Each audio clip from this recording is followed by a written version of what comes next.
Bueno, bienvenidos de nuevo a la cueva de Pícaro. Vamos a ver, seguir hablando de historia en fase uno. Eh, Parece que no va mal la cosa. Confirmamos que en Madrid nadie ha ido a la playa, ¿vale? Por lo menos a la playa de Madrid. Y vamos a seguir hablando de los Tudor. Vamos a seguir hablando y con un poco de suerte. A lo mejor alargo un poco más el vídeo, aunque luego lo suba en dos partes y demás. Y terminamos hoy, antes de que esto se nos esté yendo de las manos. ¿Vale? Pero bueno, es que la vida de Enrique VIII es lo que tiene, que es complicada y da de sí, da de sí. Vale, bueno, habíamos acabado el día anterior hablando bueno, de la muerte de Juana Seymour, de la búsqueda de una nueva reina, de la peregrinación de Gracia y del exterminio que realizó Enrique VIII contra los Plantagenet, contra la familia de Apple, que eran, por así decirlo, los herederos que podían reclamar, aparte del propio Enrique VIII, el título de la herencia de los Plantagenet sobre el gobierno de Inglaterra. ¿Vale? La habíamos dejado ahí, habíamos hablado de que ante una situación de aislamiento político de Inglaterra, de Enrique en concreto, frente a Carlos V y Francisco de Francia, que en esos momentos se llevaban medio bien, Cromwell había sugerido al rey que buscara a su nueva mujer entre los príncipes protestantes alemanes que estaban enfrentándose al emperador. Recordad que hablábamos anteriormente de los problemas que Carlos V tuvo para controlar, para hacerse con el dominio de imperio debido a la revuelta protestante que había iniciado Lutero ya unos años atrás, ¿vale? Y que había tenido muy buena aceptación entre los príncipes alemanes. Además, probablemente Cromwell pensara que eso le daría más influencia y que además le permitiría continuar con reformas protestantes más profundas que las que el anglicanismo de Enrique VIII había llevado a cabo dentro de la iglesia inglesa.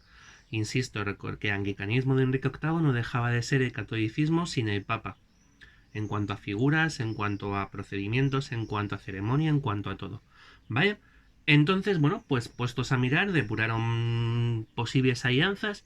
¿Vale? También había que tener en cuenta quién leches iba a querer casarse con Enrique VIII, que llevaba ya dos mujeres aniquiladas por el camino y la tercera en el parto.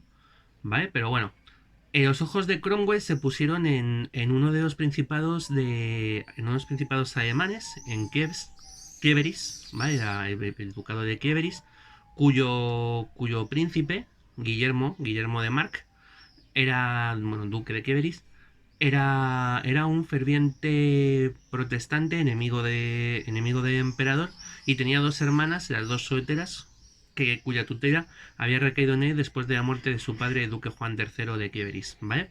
Las dos hermanas, Ana y Amalia, fueron candidatas elegidas por Cromwell para casarse con Enrique VIII.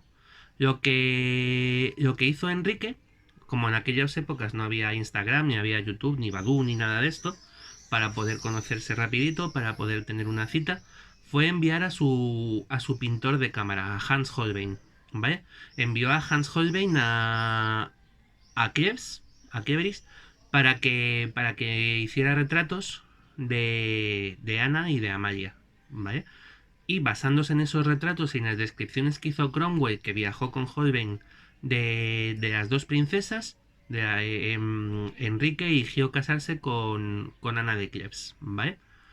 Que de inmediato se puso en marcha a Inglaterra para convertirse en la nueva reina de los ingleses. Así que nada, Enrique podía la emoción, no pudo aguantar y en vez de esperar en Londres, salió hacia Rochester, ¿vale? Donde se encontró con Ana el día 1 de enero, el primer día de año de 1540, ¿vale? Pero ¿qué ocurre? Que bueno, aparte de físicamente, parece ser que Holbein había ensalzado los encantos de Ana en el cuadro que había hecho más de la cuenta y el cuadro era más o menos así, ¿vale? Esta es a la Ana a la que había conocido, de cuyo cuadro se había enamorado, le había llamado la atención a Enrique VIII, que él también había mandado su propio retrato a Kiev, ¿vale? A Kieveris, pero claro, los reyes siempre son guapos, no, ahí no se puede discutir, pero él sí. ¿Vale? Y además va a encontrarse con dos problemas frente a Ana de Kiev. El primero va a ser que que no se parece o realmente no es como la pintó Holbein, según cuenta el rey, o sea, según se cuenta en las crónicas del tiempo. ¿Vale? Y el segundo, que encima Cromwell, para ensalzar a Ana, había mentido. Cromwell había dicho que Ana era una princesa lectora, que hablaba varios idiomas, que era una humanista, pues como Enrique sabemos, ¿vale? Pero es que era mentira. Ana de Kiev no había tenido ningún tipo de educación especial y además, y esto es importante, no hablaba ni papa de inglés ni de latín. ¿Vale? O sea, inglés no tenía por qué, pero en latín, que era lengua franca en ese momento, o de francés, no hablaba nada, solo hablaba alemán. Con lo cual lo tenía muy complicado para comunicarse con los demás. Y luego en Inglaterra también sus costumbres resultaron extrañas. O sea, la consideraron una salvaje porque comía con tenedor, por ejemplo, ¿vale? Que queda mucho mejor comer con las manos y saltar desde los balcones. Pero bueno, da igual. Total, que no le gustaron, que no le gustó. Que Enrique se pilló un rebote cuando vio a Ana de 3 pares de narices. Que Cromwell, que esperaba que le iban a dar títulos y cargos y dineros y sueldos y tal, se encontró de pronto con el rey cabreado como una mona. Y el rey le pedía: quiero que anules mi compromiso con Ana, pero sin romper mi alianza con Alemania. Ah, imposible. ¿Vale? ¿Qué hizo esto cuando de pronto Cromwell se encontró con que el rey se volvía en su contra?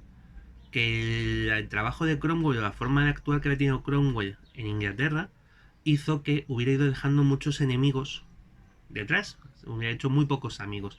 Y estos enemigos aprovecharon que el rey estaba cabreado con él para saltar. ¿Vale? Y entre esos enemigos van a destacar, por ejemplo, el propio duque de Norfolk, que era tío de Ana Bolena, y el y que posiblemente aspirase al cargo de Lord del Sello, ¿vale? Del reino, a ser canciller, o el arzobispo Stephen Gardiner, ¿vale? Que probablemente se estaba viendo eclipsado desde la llegada de Cromwell por un aliado de Cromwell, por Cranmer, de que ya hemos hablado también. El caso es que mientras Cromwell empieza a intentar deshacer el guion en el que se ha metido y todo el que puede va mal metiendo contra él, en previsión de que Enrique decida en algún momento volver a cortar cabezas, el 6 de enero contraen matrimonio, ¿vale? Finalmente, pero ese matrimonio parece ser, lo que cuentan, lo que se contó en el momento es que no se consuma, ¿vale? Que el rey no llega a practicar sexo con Ana y con otra, por lo cual el matrimonio no se lleva a cabo. Ojo, ¿qué testimonios tenemos de que esto fue así? El del propio rey, que decía que era todo por culpa de ella, por supuesto, porque era un machote, pero que no había consumado, que se hacía imposible.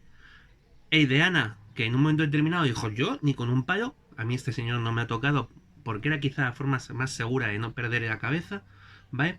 Y de una vieja conocida que hoy va a tener otra vez importancia, que va a ser Lady Rochford, Juana Bolena, la hermana, la hija, la mujer de Jorge Bolena, de hermano de Ana, que había sido ejecutado debido a que Lady Rochford le había implicado en amoríos con su propia hermana.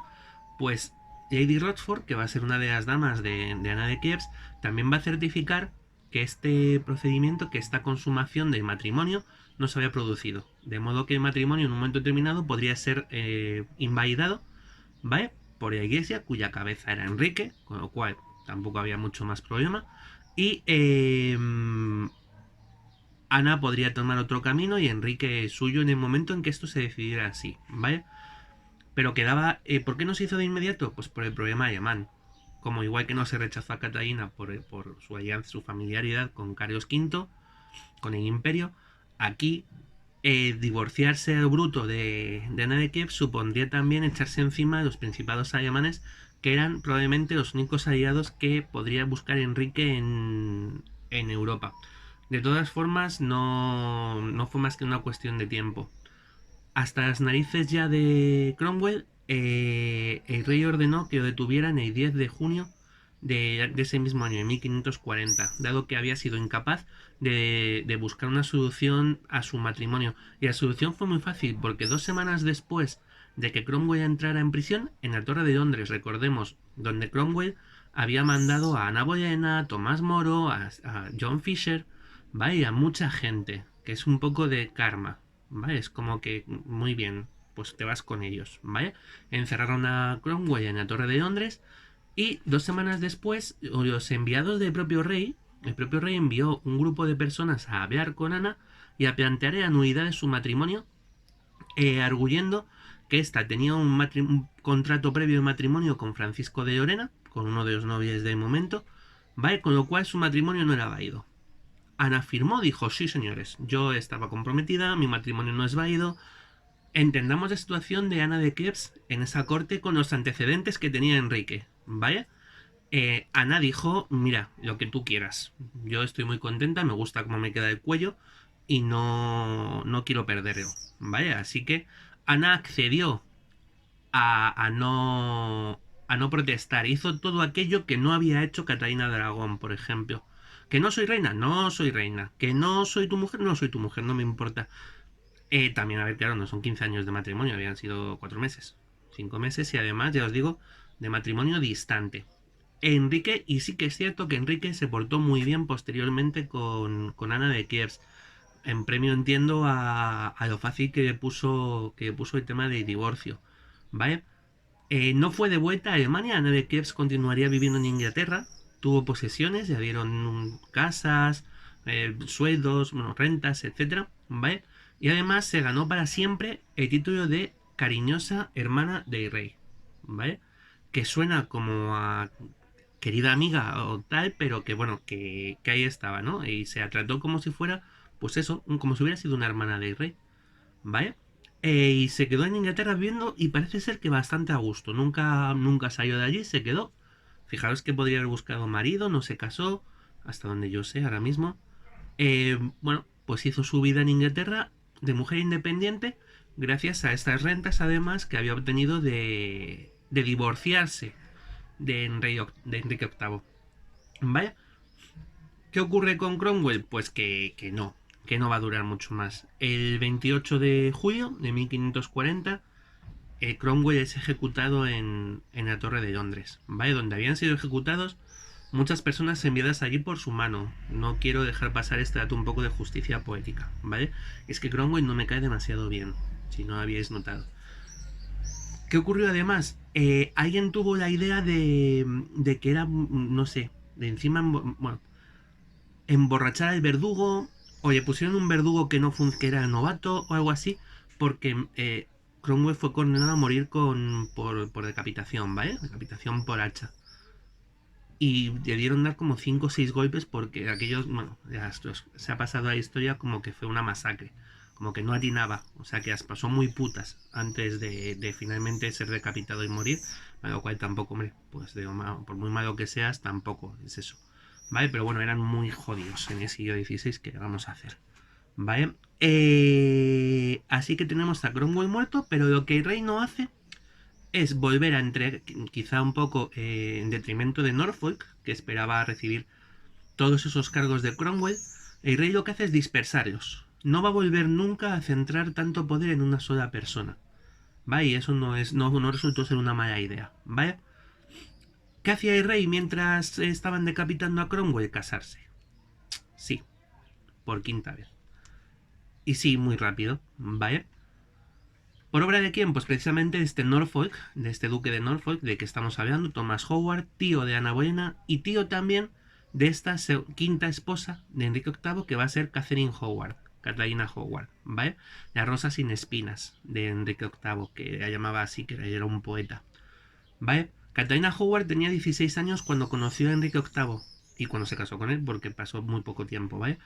Y lo conoció porque después de la peregrinación de Gracia, a pesar de la debacle de Norfolk en el norte, como terminó controlándola, pues una de las cosas que consiguió fue que Enrique reconociera a Catalina e introdujera a Catalina en la corte como dama de su futura esposa, de Ana de Kiev, ¿vale? Pero a Enrique le llamó mucho la atención Catalina. Catalina Howard debía ser una chica muy guapa, era muy, pues, no tenía intereses políticos, eso decepcionó muy bien a su tío, a Thomas Howard, que como he dicho, se pensaba que iba a ser el siguiente Lord del Sello y, por ejemplo, no lo fue, no tuvo ninguna de las prebendas que había tenido Cromwell, ¿vale? Y fue Howard el que quizá pensó en Howard y Gardiner, los que facilitaron el camino para que Enrique terminara con Catalina Howard, ¿vale?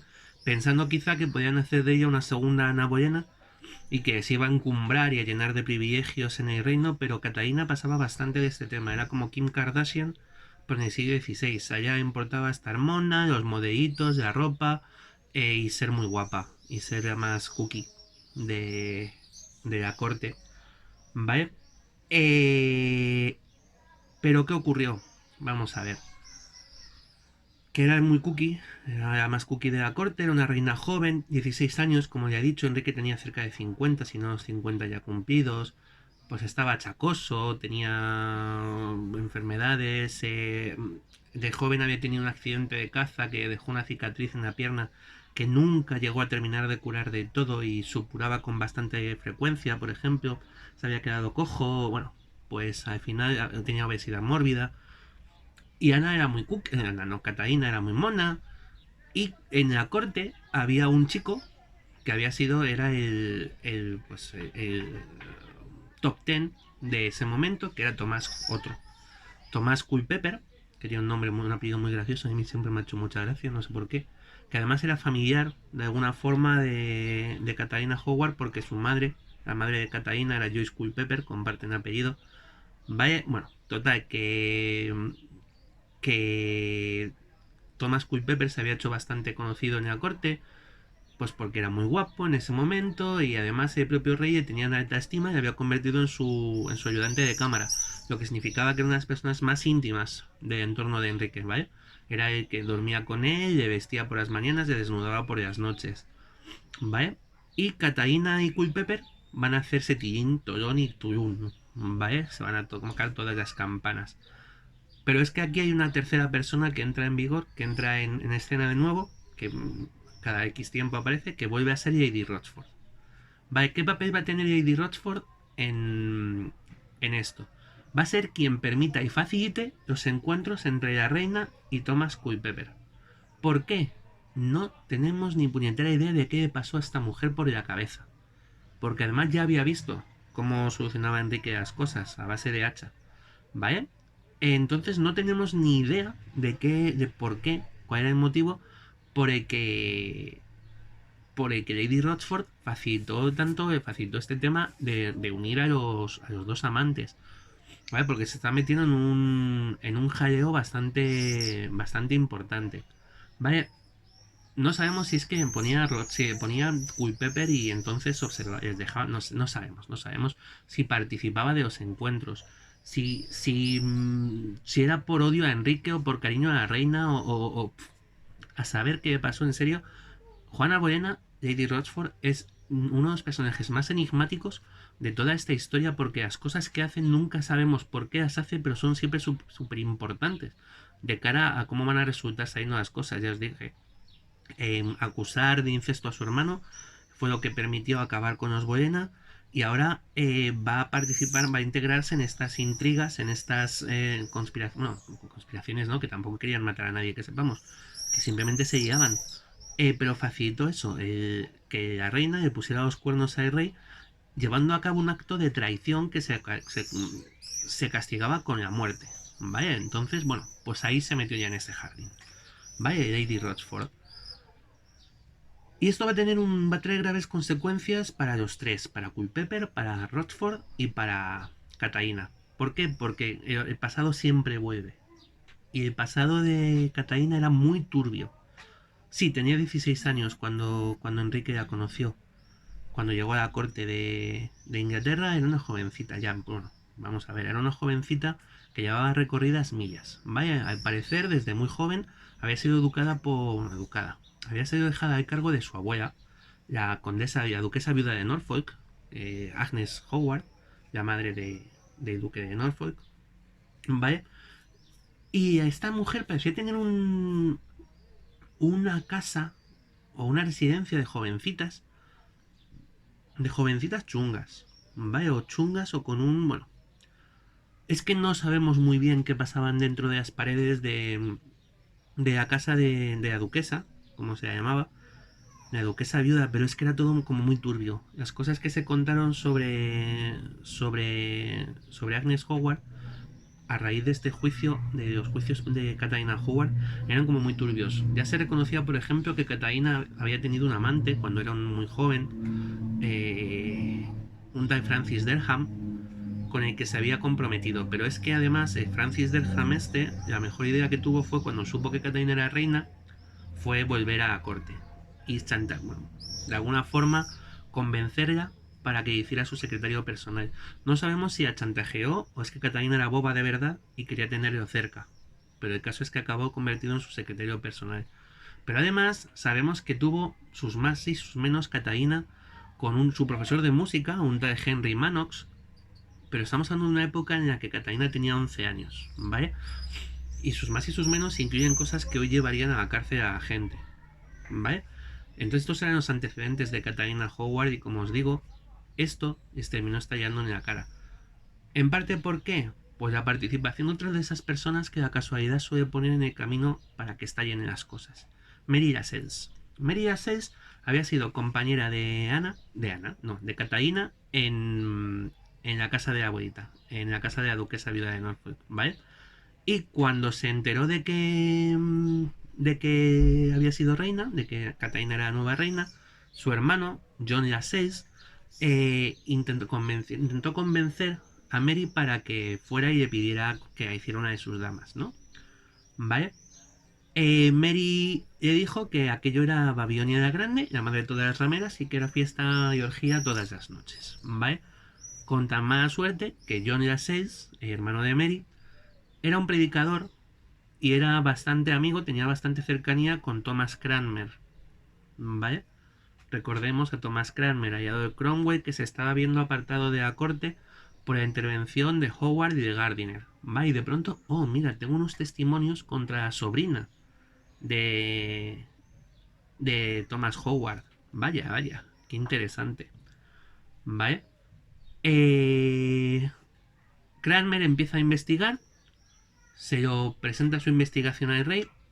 El rey se niega a aceptarla, Cranmer insiste y finalmente el rey permite a Cranmer desarrollar toda esta investigación interrogando a la propia reina. Vaya, aquí es cuando empiezan a salir los cuernos, el adulterio y muy importante, el compromiso previo de Catalina Howard con Francis Derham.